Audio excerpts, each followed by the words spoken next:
Hey, I'd like to welcome you to another episode of the Mission Matters Marketing Podcast, your source for all things marketing. My name is Adam Torres. You can follow me on Instagram at AskAdamTorres to keep up with my book releases, book tour schedule, signings, all that other good stuff. Always love to connect with you there. And as always, if you'd like to apply to become a co-author of one of my upcoming books, just head on over to the website, missionmatters.com, and click on Become an Author to apply. All right, so today I have Bobbye Brooks on the line, and she's co-founder and CEO over at Media for Women Enterprises. Bobbye, welcome to the show. Well, thank you, Adam. I'm glad to be here. I appreciate it. So excited to get into Media for Women Enterprises and to learn more about what you do and how you're helping your clients. So just to kick us off, tell us a little bit more about the company, please. Sure. Well, it's interesting because I'm a co-founder, and a friend of mine and I started this company in 2009. It was born out of, we were working with a lot of women. We're motivational speakers, and we're doing events and started doing a lot of social media. And one thing led to another, and we both have business backgrounds. And we started getting, if you think way back in, 10, 11 years ago, social media wasn't as necessary as it is today. So we were starting, we had a nonprofit that was growing, and we were beginning to use video marketing, and things just began to really grow. And so women were coming to us and asking us, how do you start a blog? How can we do this on our own? So we ended up starting this company that was originally for women, helping women entrepreneurs, and it just kind of exploded and went from, a women startup to corporate America. So, wow. That's such... Yeah. What an amazing story. I love it. I love when things like this happen, when two people get together, they're out there to solve a problem or help people, and then things just kind of grow and they happen. Obviously, nothing just happens. I mean, obviously, it's execution, and I know that was not easy, because nothing's easy, even growth when people want to do business with you. I get that, but love the story. So that being said, what are the types of clients and or companies that are typically a good fit for Media for Women Enterprises? Great question. That's been a real nice sweet spot for us over the years. We've been able to evolve with the industry. 10 years ago, we were one of the original kind of social media startup type marketing companies. Now it's pretty, common.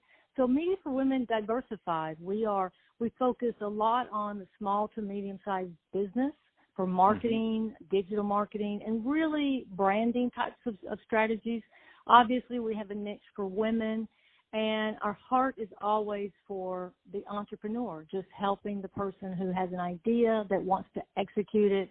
And we like to teach people how to do as much as they can themselves through training, education, and consulting.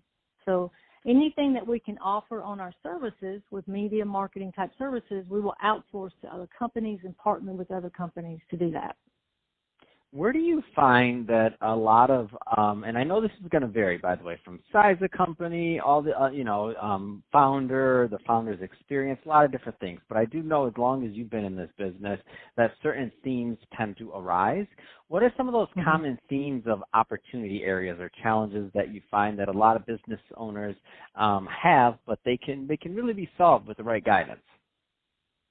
Great question. Again, this is one of those areas where, as we have seen technology just amazingly automate the marketing industry, one of the areas that we see a constant need in, that I even went back to school last year and actually took a class at Harvard Business School to become a certified business analyst. And the reason for that was primarily because of data.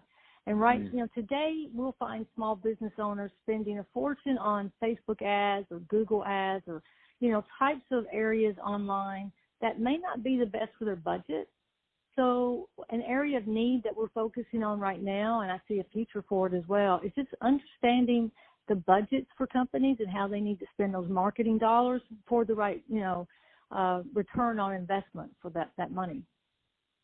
Wow, that's awesome. I love it. And I feel like having a command of the numbers is something that many businesses and founders struggle with. There's idea people, there's entrepreneur people, but now, especially as the budgets get bigger, especially with marketing and things like that, like it gets more and more, convoluted is not the right word. It just get like once upon a time before social media and digital marketing took over, like the CFO did the CFO's job, the product developer did the product developer's job, everybody did, and then there was this like marketing department, right, quote unquote, that was on the magazine, and you just give it to them and they'll take care of it because they know marketing. Now everybody has to know a little bit of marketing, what's going on. The CFO has to make decisions based off of marketing. The CEO, obviously, like everybody does, and so it's become to where everybody has to have a little bit of marketing knowledge there.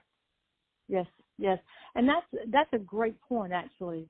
And, we encourage people when we work with companies, especially if I'm consulting with a company, and you're exactly right, the executive team, they have to be careful between their personal, social media versus the professional, and LinkedIn is a big one that we promote and help people really, they'll set up a LinkedIn account, forget the password for 3 years and not do anything with it. And that could be a great place. As you know, it could be a great place for really networking with a real good niche in your, professional industry. So it goes down to every person on the team is working that type of online media professionally. I call it strategy. I believe in strategic marketing for sure. That's so funny you say that, though, because I'm like, when you say, yeah, they set it up, then they lose their password for 3 years.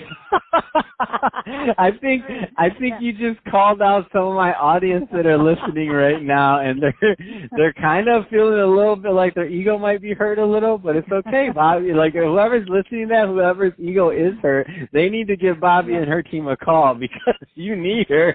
Your ego's hurting you right now for a reason because you don't know your password. Yeah. I've learned, So a lot of this is from my own experience. I had a few extra accounts floating around out there I'd forgotten about. So we all can use a refresher. Yeah.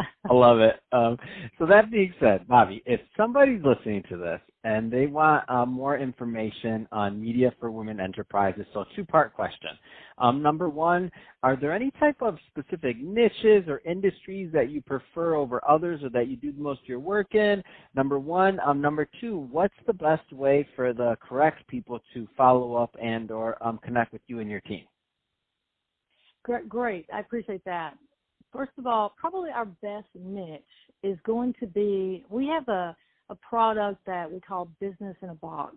It's a turnkey, really nice little package for someone who is either, and now even in this economy right now, it's very affordable, it's got a payment plan, and it allows people to kind of in our niche, it's the person who is, it doesn't really matter what industry. Again, I'm probably looking at the entrepreneur or small to medium-sized business owner, or person who wants to publish a book or get out there and distribute that information somehow.